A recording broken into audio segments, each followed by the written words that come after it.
What day? What day? Monday. Boss day. Oh, Jesus! Happy birthday to you. Happy birthday to you.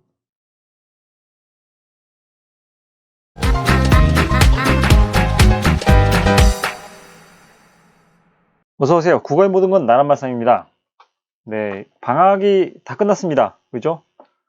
이제 열심히 공부해야 될 차례가 도래한 것 같아요. 그죠? 다시 또 코로나가 극성이 된 만큼 여러분들 이제 집에서 온라인 클래스 또 열심히 들어야 될 것 같습니다. 우리 학교 학생들은 뭐 온라인 클래스 잘 듣고 있으니까요. 그죠? 크게 걱정하지 않아도 될 것 같아요. 자, 비상출판사 언어와 매체 첫 번째 시간입니다. 1단원은 들어가지 않고요. 2단원부터 시작을 하도록 할게요. 2단원 40페이지에서 담화의 개념과 특성이라는 부분이 있는데요. 요거 41조 이건 무시하세요. 네. 학습 목표부터 한번 보도록 하겠습니다. 일단은 담화의 개념과 특성을 이해한다 라고 되어 있습니다. 두 번째 이거는 무시해도 사실 상관없어요. 네. 왜냐하면 이거 크게 중요하지 않거든요. 네. 어쨌든 담화의 개념과 특성을 이해하면 됩니다. 이번에 여러분들이 꼭 알아야 될 것은 바로 이 담화의 개념, 그 다음 특성, 이걸 꼭 알아야 됩니다. 네, 이걸 알고 넘어가야 됩니다. 자, 그러면 다음 시에서 할머니와 서양 아저씨의 소통이 제대로 이루어졌는지 생각해보자. 앞서 인트로 화면 봤을 텐데 거기에서 의사소통이 제대로 이루어졌다고 생각하나요? 자, 거기에서 할머니는 그 버스가 왔기 때문에 왔다라는 얘기로 왔데이 했는데 그랬더니 외국인 아저씨는 그 영어로 왔데이인 줄 알고 먼데이라 오늘은 월요일이다 라고 얘기했으니 할머니가 아 목이 뭐야 버스지 버스데이 이렇게 얘기하니까 서양 아저씨가 아 해피 버스데이 하고서 노래를 갖다 불렀다. 이것이 의사소통이 이루어졌는가를 묻는 거예요. 자, 이건 사실상 결론부터 말하자면 의사소통이 이루어진 게 아니죠. 왜냐하면 의사소통이라 함은 누구 하나가 일방적으로 화자가 되고 누구 하나가 일방적으로 청자가 된다는 개념이 아니라 이 친구가 화자이자 청자이기도 하고 이 친구가 청자이기도 하고 화자이기도 한 상태인 건데 서로 간에 의사소통이 이루어진다는 것은 이 친구가 발화를 말한다면 이 친구가 알아듣고 그것에 대해서 반응하면서 또 말해주고 서로 간에 반응이 오고 가고 주거니 받거니 이렇게 그게 의사소통이에요. 그럼 선생님 이건 의사소통은 된 거 아닌가요? 네, 했을지 모르겠지만은 기본적으로 원래 할머니가 말하는 발화의 의도를 외국인은 왜곡하고 있죠. 뭐 의도치 않게 왜곡되어 버렸죠. 그 다음에 영어로 이제 외국인이 말하니까 그 또 발화하는 의도에 또 맞지 않게 할머니도 왜곡해서 들어서 또 다른 반응을 하고 있죠. 그러니까 본래 화자가 얘가 말하고자 하는 바가 있으면 그것을 청자가 올바로 그 뜻을 알아듣고 그 다음에 그것에 대해서 올바로 반응을 해야지만이 의사소통이라고 할 수가 있는 겁니다. 어쨌든 의도대로 의사소통이 제대로 이루어졌다고 보기는 좀 어려운 거죠. 말을 다른 의미로 이해했기 때문입니다. 네. 그래서 올바로 이해해야지만이 의사소통이 이루어졌다라고 볼 수가 있는 것입니다. 다음 페이지. 자, 41페이지 본문 들어가기 앞서서 여러분들에게 먼저 배운 포인트부터 설명해 줘야 되겠죠? 자, 이렇게 정리해 보았습니다. 첫 번째는 담화의 개념과 구성 요소, 특히 담화의 구성 요소가 뭐가 있는지 확실히 알아야 되고요. 그 다음에 발화의 종류에도 간접 발화와 직접 발화가 있습니다. 이걸 좀 알아둬야 됩니다. 그 다음에 언어 맥락과 비언어적 맥락으로 크게 나누는데 비언어적 맥락 속에는 상황 맥락과 사회문화적 맥락 요 두 가지가 또 나뉘거든요. 이것도 알아둬야 됩니다. 그 다음에 담화의 통일성과 응집성 이거 요 네 가지에 대해서 우리는 이번 시간에 배우도록 하겠습니다. 자, 그러면 다시 본문 들어가겠습니다. 자, 그럼 본격적으로 담화의 개념과 구성 요소 한번 알아보도록 하죠. 지금 41페이지에 나와 있는 그림을 여러분들 교과서에 있는 걸 한번 보면 형이 소파에 누워있고 근데 집을 들어왔습니다. 동생이. 그러면서 왜 이렇게 덥지? 라고 하면서 들어왔습니다. 그러자 소파에 앉아있던 형이 앉으면서 오른손에 리모컨을 쥐고 있어요. 리모컨을 작동시키면서 그래 알았어 라고 하면서 선풍기를 틀어줍니다. 그러니까 동생이 와가지고 선풍기를 막 열심히 쐬고 있어요. 자, 그럼 여기에서 이 그림만 보고 여러분들이 먼저 담화의 구성 요소가 뭔지를 한번 생각해 보세요. 누가 있습니까? 일단은 여기다 써볼게요. 일단은 공간이 등장했죠. 공간. 어떤 공간입니까? 집이라는 공간이 등장했어요. 뭐 시간적 배경은 알 수는 없겠지만은 공간이 등장했습니다. 소파가 있고 선풍기가 있는 어쨌든 집이라는 어떤 공간, 집으로 보이는 공간이 등장했고요. 그 다음에 형이 등장했고요. 그 다음에 동생이 등장했습니다. 형과 동생이 있는 것이죠. 자, 그러면서 동생이 왜 이렇게 덥지? 라고 얘기를 했고, 그러자 형이 그래, 알았어 라고 얘기를 했습니다. 자, 고로 왜 이렇게 덥지? 했을 때는 이 친구가 화자가 되는 것이죠. 그럼 그 말을 들은 형은 청자가 되는 것이죠. 그죠? 그래서 그것에 대해서 반응하면서 그래, 알았어 라고 하면서 이번엔 형이 화자가 되고 그것에 대해서 동생이 알아듣고는 청자가 돼서 알아들었기 때문에 선풍기 앞에 가서 바람을 쐈죠. 자, 그 다음에 이 공간은 그러니까 맥락이라고 보면 됩니다. 그게 상황 맥락, 뭐 시공간적 맥락 다 마찬가지 얘기입니다. 아주 복합적인 요소를 가진 것을 이 맥락이라고 그래요. 그 대화가 이루어진 것.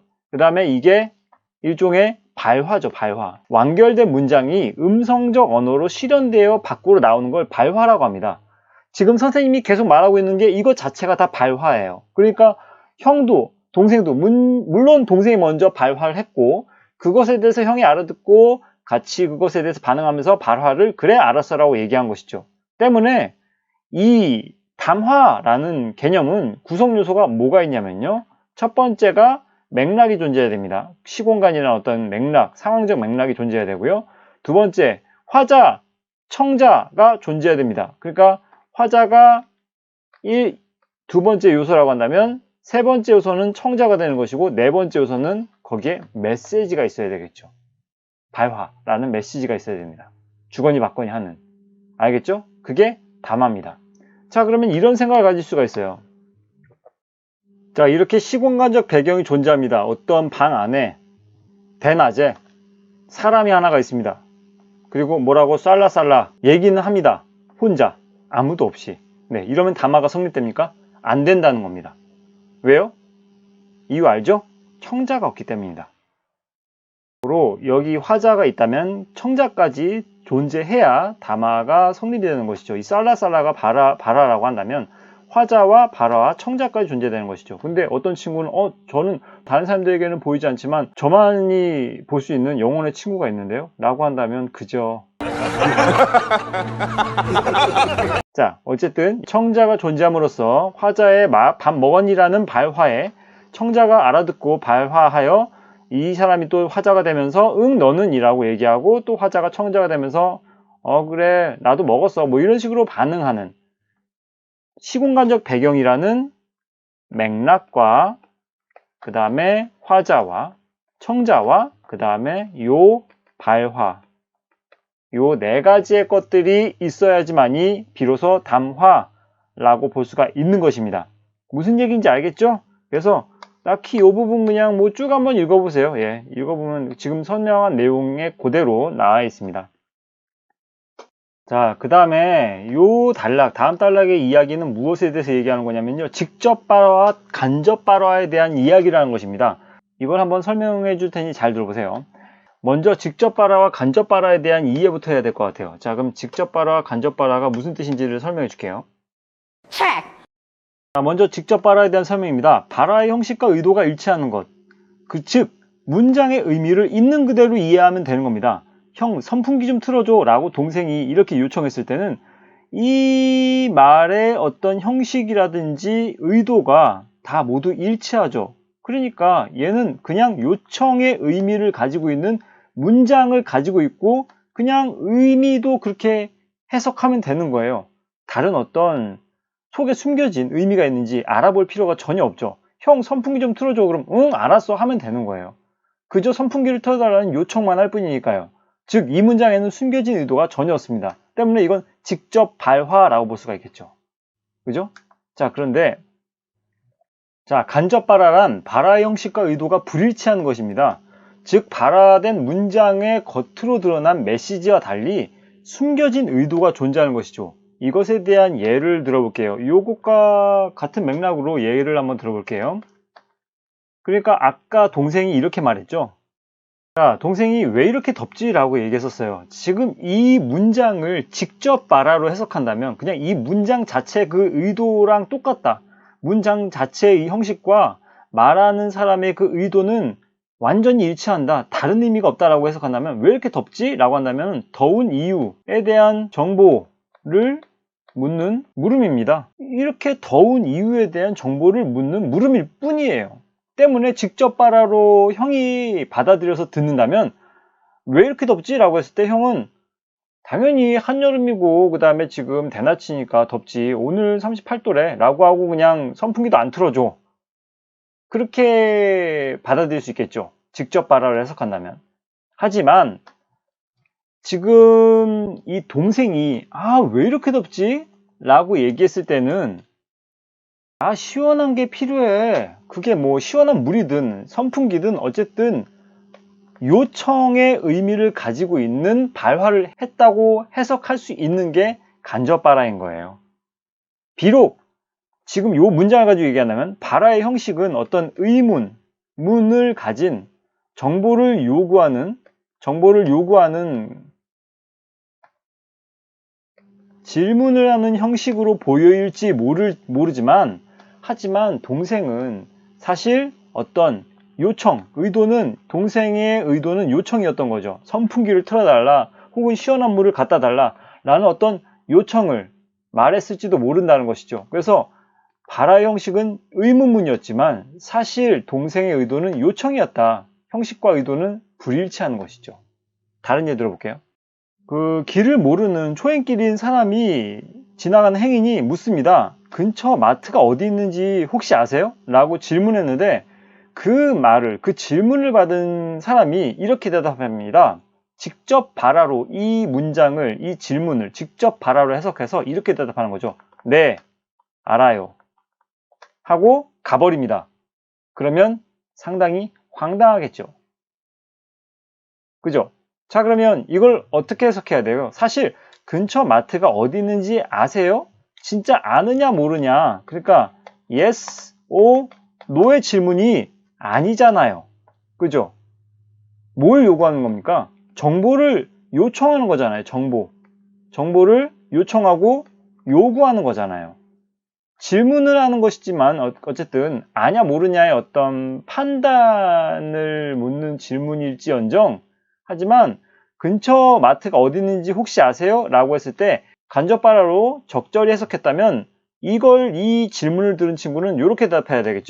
대충 이렇게, 네, 다음 블록에서 30m 오른쪽으로 가면 나와요. 뭐 이런 식으로 그 정보를 줘야죠. 그죠?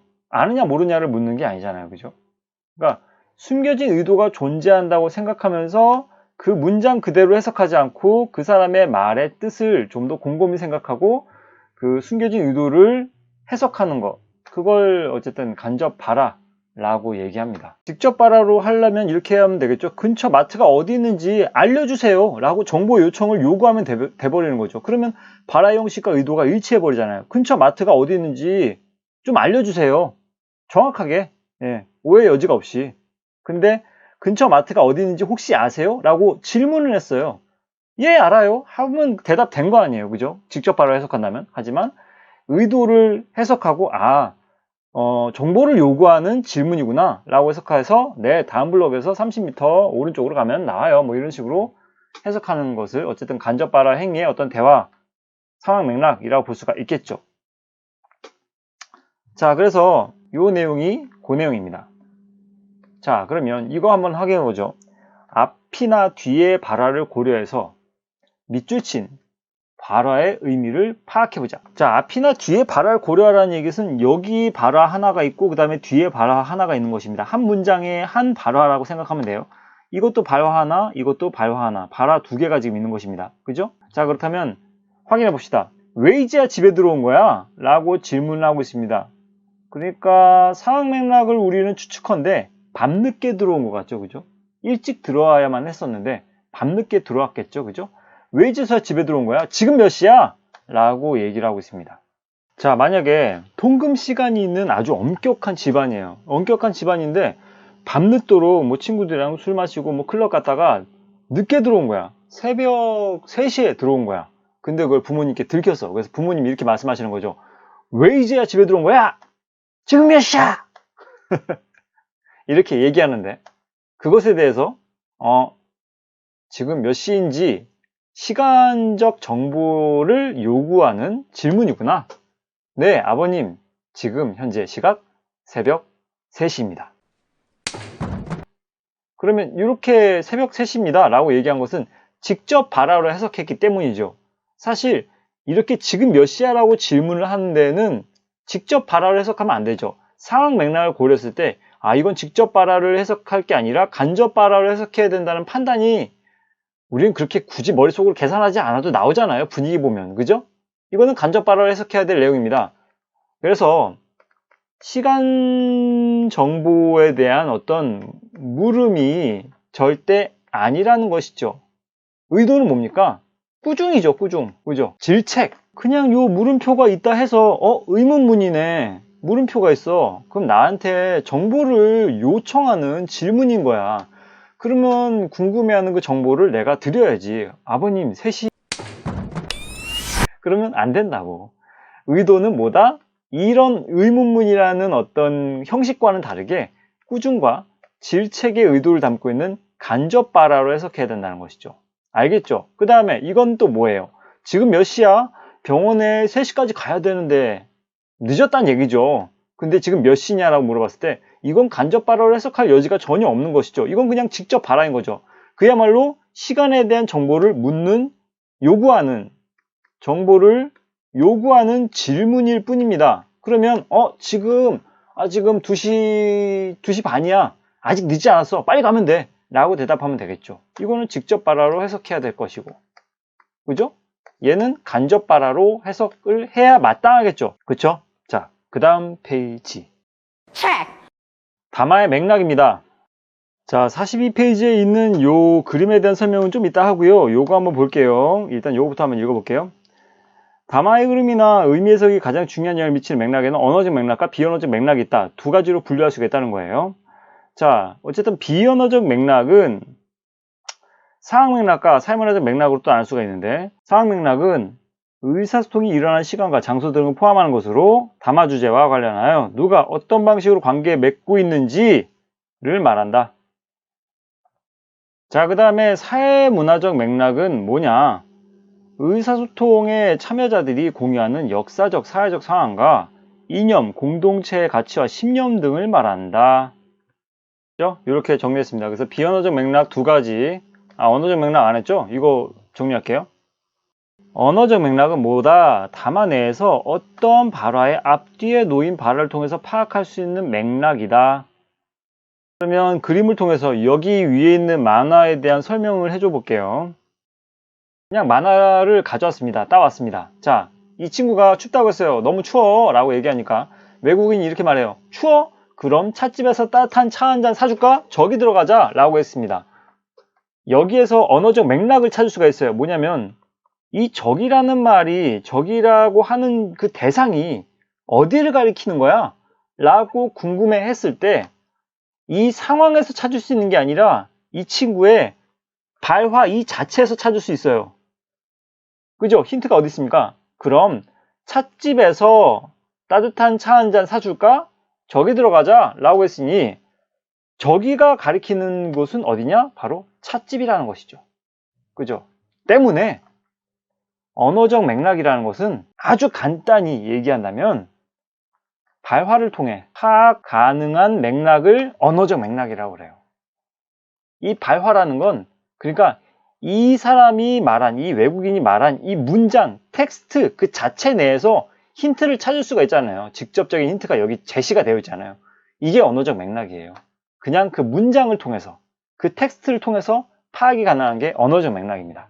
알겠죠?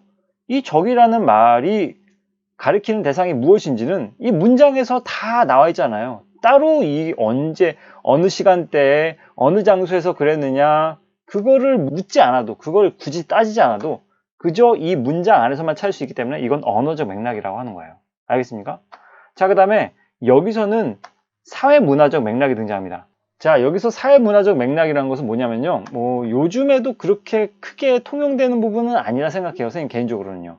뭐냐면 우리나라 사람들은 전통적으로 한 번은 거절하는 게 미덕이라고 생각하는 그런 어떤 문화가 좀 있었어요. 네. 예로부터 항상. 그래서 이렇게 이 친구가 어떤 호의를 베푸는 것이죠. 야, 너 추우면 따뜻한 차 한 잔 내가 사줄게. 저기 들어가자. 라고 일종의 호의를 베풀었단 말이죠. 그것에 대해서 이제 전통적인 우리나라 사람이라 한다면 아니야 괜찮아 라고 한 번 거절하는 거예요. 예의상, 이거는 예의상이 이러는 거죠. 예의상 아니야 괜찮아 라고 했을 때 외국인들은 외국인 마인드에서는요 이렇다는 것이죠. 뭐 다 그렇진 않겠지만은 그래? 알았어. 그럼 나는 차 한 잔 마시고 올게 라고 얘기하는 거예요. 그러니까 이걸 이 친구는 직접 발화로 해석하는 것이죠. 직접 발화로 알아들으면 아니야 괜찮아. 그럼 진짜 이 사람은 그래? 노? 라는 뜻이구나. 알았어. 그럼 나 혼자 마시고 올게. 뭐 이렇게 하는 거죠. 근데 간접 발화로 해석할 줄 아는 외국인 한다면 그러면 이거를 아니야 괜찮아 라고 이제 거절의 의사를 표현했더라도 그래도 이거는 예의상 그냥 거절하는 것이구나.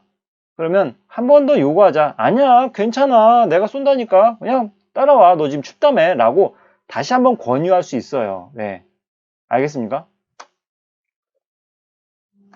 어쨌든 이 외국인 친구는 우리나라 전통의 그런 맥락을 이해하지 못하기 때문에 즉 사회문화적 맥락을 이해하지 못하기 때문에 그래? 너는 싫구나. 그럼 나는 혼자 차 한잔 마시고 올게. 그냥 거절을 그냥 있는 그대로 거절로 받아들이고 행동을 하는 것이죠. 이게 사회적 문화적 맥락의 차이로 인해서 이런 일이 발생하는 것입니다.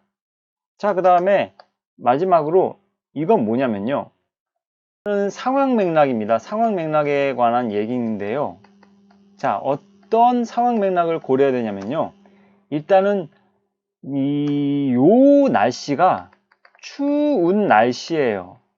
추운 날씨인데 이 친구는 반팔을 입고 왔어요. 그래서 이 친구가 추위를 느끼고 있어요. 근데 그 전에 어떤 얘기를 했겠죠? 분명 내가 오늘 춥다고 했잖아. 그렇게 얇게 입고 다니. 참 잘했다 라고 얘기하고 있습니다. 이거는 분명 진짜로 칭찬하는 게 아니라 반어법을 쓴 것이죠. 반어법을 썼다는 것을 우리가 짐작할 수 있는 건 어떤 여러 가지의 상황 맥락을 고려해서 해석을 한 겁니다. 이것만 가지고 해석할 수 있는 건 아니고요. 추운 날씨라는 어떤 시간적 배경, 뭐 기온과 같은 어떤 배경, 그 다음에 반팔을 입었던 어떤 상황, 그리고 추위를 느끼는 이 친구의 상황, 이런 것들을 모두 복합적으로 고려했고 그 다음에 이 친구는 분명 그 전에 오늘 춥다라고 이전에 얘기했던 것으로 보이는 걸로 보아 참 잘했다라는 말이 칭찬이 아닌 어떤 꾸중, 힐난적으로 비판하는 내용이라는 점을 짐작할 수 있다는 것. 그것은 상황 맥락을 통한 해석이겠죠. 상황 맥락에는 꼭 시공간적인 어떤 정보가 꼭 포함되어야 합니다. 그것을 통해서 해석하는 것을 상황 맥락을 통해서 담화의 의미를 해석한다고 볼 수가 있는 것이죠. 됐죠? 자, 그 다음. 자, 담화의 맥락을 고려해서 다음 발화의 의미를 파악해보자 라고 했습니다. 자, 지나가던 사람에게 혹시 여기에서 기차역까지 가는 길을 아시나요? 맥락을 고려해봤을 때 지나가던 사람에게 길가에서 물어본 상황인 것 같아요. 그러면서 이렇게 얘기하는데 이렇게 질문할 때 앞서 말했지만 아까 선생님이 앞에 예문 들었던 것과 똑같죠. 그죠? 기차역까지 가는 길 아시나요? 라고 했을 때 얘를 만약에 직접 발화로 해석을 해버리면 어떻게 되는 거예요? 네, 알아요. 하고 가는 겁니다. 네, 그러면 안 되는 것이고 사실 이거는 간접 발화로 해석해야 된다면 이렇게 해석할 수가 있겠죠. 따로 쓰진 않겠습니다. 여기에서 기차역까지 가는 길을 알려주세요 라는 요청을 하는 그런 질문이라는 걸 우리는 짐작할 수가 있겠죠. 그 다음에 또 상황 맥락이 그러니까 시공간적 배경이 이렇습니다. 목욕탕의 공간적 배경이 특히 그러네요. 목욕탕에 열탕이 들어가면서 정말 시원하다 라고 얘기한다는 것. 이것은 무엇을 의미하는 겁니까? 개운하다 라는 의미라는 걸 우리는 짐작할 수가 있겠죠. 요 공간적 즉 상황적 맥락을 고려한다는 말이죠. 상황적 맥락, 사회문화적 맥락은 다 같이 뭐다? 비언어적 맥락이다. 그래서 간단하게 정리한다면 이렇게 담화의 맥락은 언어적 맥락, 비언어적 맥락으로 나눌 수 있고 비언어적 맥락은 사회문화적 맥락과 상황적 맥락으로 나눌 수가 있다더라. 이렇게 알면 될 것 같습니다. 그 다음 담화의 통일성과 응집성에 대해서 얘기를 해볼게요. 자, 먼저 43페이지에 있는 요 만화 한번 볼게요. 남학생과 여학생이 대화를 하고 있는데 남학생이 이렇게 얘기합니다. 나 오늘 국립중앙박물관에 갈 거야. 나 국립중앙박물관에 처음 가봐. 그러니까 잘 찾아갈 수 있겠지? 좀 어색함을 느낄 수 있겠죠? 그냥 여러분들은 이때껏 살아오면서 한평생 계속 한국어만 썼기 때문에 어느 부분에서 좀 뭐가 어색한지를 직관적으로 느낄 수 있을 겁니다. 직관적으로. 딱 뭔가 느껴지는 게 있을 겁니다. 너 신발 멋지다 하지만 넌 잘 찾아갈 수 있을 거야. 참 진짜 이 여학생의 반응도 참 웃기죠. 그죠? 자, 그럼 어디에서 문제가 되었는지를 하나하나 체크해 봅시다. 먼저 체크부터 해볼게요. 나 오늘 국립중앙박물관에 갈 거야 라고 했는데 나 국립중앙박물관에 처음 가봐. 뭐하러 굳이 한 번 했던 말을 다시 또 굳이 반복하는가? 그냥 거기라는 어떤 표현을 사용하면 안 됐을까? 그 다음에 거기 처음 가보는데 그러니까 잘 찾아갈 수 있겠지? 요 그러니까라는 말도 어색하죠. 왜요? 이 그러니까라는 말은요 사실 어떤 접속부사냐면요 인과관계를 나타내는 접속부사입니다. 때문에 그러니까 앞에 오는 말이 얘가 근거가 될 거예요. 근거가 돼야 되고 얘가 결과가 되는 거예요. 그러니까 잘 찾아갈 수 있다. 왜냐면 나 오늘 국립중앙박물관에 처음 가보니까 말이 안 되죠. 그죠? 그러면 어떻게 해야 돼? 인과관계를 쓰는 그러니까를 쓰지 말고요. 처음 가보는데 하지만 이라는 어떤 역접 반대되는 내용의 뭐 그런 말을 써야 되겠죠. 하지만 잘 찾아갈 수 있겠지? 이런 식으로 해야지 자연스럽죠. 그죠? 그 다음에 너 신발 멋지다. 이것부터 에러가 나타나죠. 그죠? 너 신발 멋지다. 자, 이거는 통일성을 해치는 말입니다. 그리고 이런 접속부사 같은 건 응집성과 관련된 얘기입니다. 그 다음에 이것도 마찬가지고요. 이것도 응집성이에요. 자, 먼저 선생님이 여러분들에게 아주 알아듣기 쉽게 통일성의 개념부터 설명해 줄게요. 이거는 글을 쓰는 상황에서도 적용되는 개념이고 음성적 대화가 이루어지는 상황 속에서도 적용되는 개념입니다. 자, 통일성이란 무엇이냐?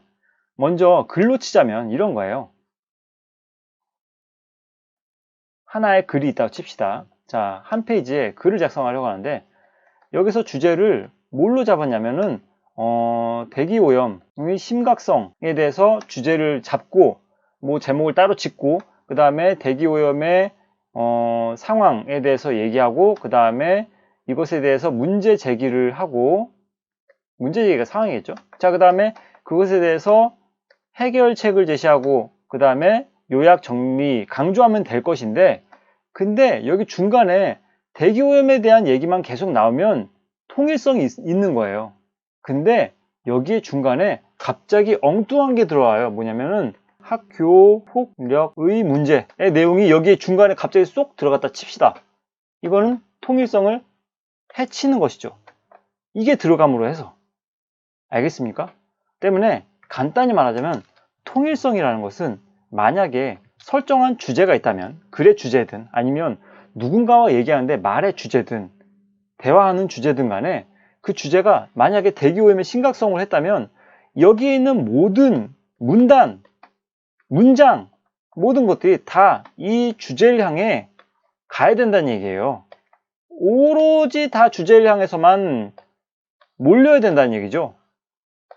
알겠습니까? 빠져나가서는 안 된다는 얘기예요. 주제에서. 자, 43페이지 우측 아래에 있는 그림만 봐도 여러분 좀 이해할 수 있을 거예요, 아마. 자, 그렇잖아요. A라는 친구라고 합시다. 맨 왼쪽에 있는 친구가 이번 여행지로 제주도 어때? 라고 얘기한 것은 무엇을 주제로 먼저 설정한 거냐면요. 우리가 갈 여행지 정해보자. 이게 그러니까 일종의 주제인 거예요. 우리가 갈 여행지 정해보자. 라고 얘기했어. 그랬더니 난 강원도 가고 싶어. 우리가 갈 여행지 강원도로 후보를 넣겠다. 전혀 이 주제에서 벗어난 내용이 아니죠. 그럼 난 충청도, 나는 저기 전라도 뭐 이렇게 얘기할 거 아니에요. 그거면 주제와 관련된 얘기잖아요. 우리가 갈 여행지에 관련된 얘기니까. 근데 갑자기 이 친구는 갑분싸죠. 우리나라는 약 3,000개가 넘는 섬이 있어. 이 뭔 소리야? 이거는 주제와 관련이 없죠. 그러니까 이거는 무엇을 해친다? 통일성을 해친다. 이런 친구는 이제 친구 없을 거예요, 아마. 알겠죠? 네, 그런 것입니다. 그게 통일성. 자, 응집성이라는 개념은 대용 표현과 접속 표현을 올바르게 활용해야 된다는 얘기입니다. 그러니까 아까 봤던 만화에서 반팔 입었던 추운 친구와 그 다음에 외국인의 대화에서 기억나죠? 외국인이 이렇게 말했었어요. 추워. 그러면 찻집에서 따뜻한 차 한 잔 사줄까? 찻집에 들어가자 라고 하는 것보다 찻집에서 따뜻한 차 한 잔 사줄까? 저기 들어가자 라고 함으로 해서 어떤 그 지시대명사를 사용함으로써 이걸 대용 표현이라고 하거든요. 앞에 이미 나온 말을 반복하지 않고 간단하게 다른 표현으로 대신하는 것, 그것을 대용 표현이라고 하는데 그것을 사용하면 응집성이 높아지는 것이고요. 접속 표현은 여러 가지 종류가 있습니다. 인과라든지 원인과 결과를 말한 인과, 아니면 순접, 그 다음에 역접, 전환, 여러 가지 의미를 가지고 있는 그런 접속 표현들 많아요. 접속 부사를 통한 것들. 그러니까 그러나, 그래서, 그러니까, 이와 같이, 그러므로 뭐 이런 식의 것도 있잖아요. 그런데 그런 것을 올바르게 활용해야 된다는 것이죠. 앞의 내용과 뒤의 내용이 서로 반대되는 내용인데 그래서 이거는 좀 이상한 거잖아요. 그죠? 자, 이런 경우가 이제 어색한 응집성에 있어서 좀 저해가 되는 부분인 것이죠. 접속 표현을 올바로 사용하지 않아서. 도둑질했구나. 하지만 처벌을 받아야 마땅해. 도둑질했구나. 그리고 처벌을 받아야 마땅해. 이런 식의 말보다는 도둑질했구나.